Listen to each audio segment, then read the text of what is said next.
નમસ્કાર મિત્રો, હું સેજલ માલવિયા, આમ આદમી પાર્ટી કોર્પોરેટર. આજે હું વરાસા ઝોન એની અંદર કાર્યપાલકની ઓફિસની બહાર બેસેલી છું. મેં રજૂઆત કરવા આવેલી કે મારા વિસ્તારમાં ખૂબ ખાડા પડેલા છે, ખૂબ દબાણો છે, રેસિડેન્સમાં કોમર્શિયલ થઈ રહ્યું છે.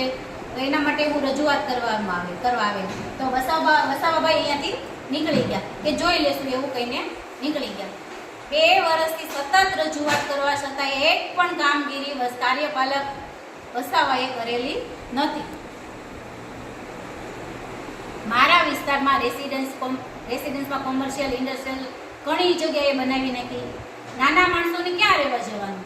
નાના માણસો અમને રજૂઆત કરવા આવે કે આ લોકોએ શું કરે છે, આ લોકો પાલિકા અમને હેરાન કરે છે. રેસિડેન્સમાં કોમર્શિયલ કરી નાખ્યું છે. જનતાનગર સોસાયટી છે, આદર્શનગર સોસાયટી છે, ગોપાલનગર સોસાયટી છે, વિઠ્ઠલનગર સોસાયટી છે. આવી કેટલી સોસાયટીઓ છે જ્યાં આવી પ્રવૃત્તિઓને આ લોકો પરમિશન આપે છે, ખુલ્લેઆમ પરમિશન આપે છે. અનેક વખત રજૂઆત કરેલી છે. ત્યાર પછી ગેરકાયદેસર ઇન્ડસ્ટ્રીયલની અંદર ગેરકાયદેસર કનેક્શન હોય છે એને કાયદેસર કરવા માટેની 2 વર્ષ પહેલા રજૂઆત કરેલી. મહાત્મા ઇન્ડસ્ટ્રીયલ, શ્રી કૃપા ઇન્ડસ્ટ્રીયલ કે કાયદેસર કરો.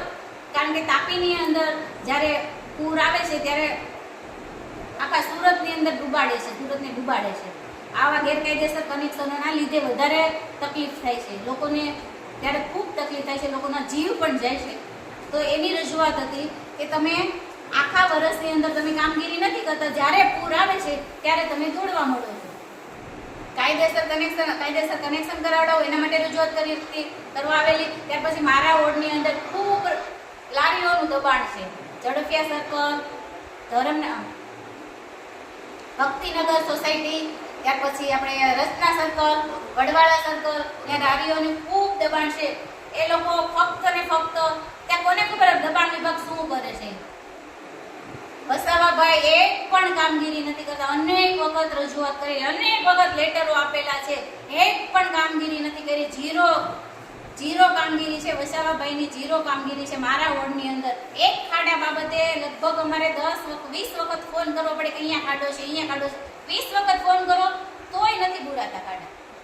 હું અહીંયા કમિશનરને કહેવા માંગુ છું કે અહીંયા બહાર બેસી છું કે મારા વિસ્તારમાં જે વડવાળા સર્કલ ખૂબ મોટા ખાડા છે એ બોલવામાં આવે.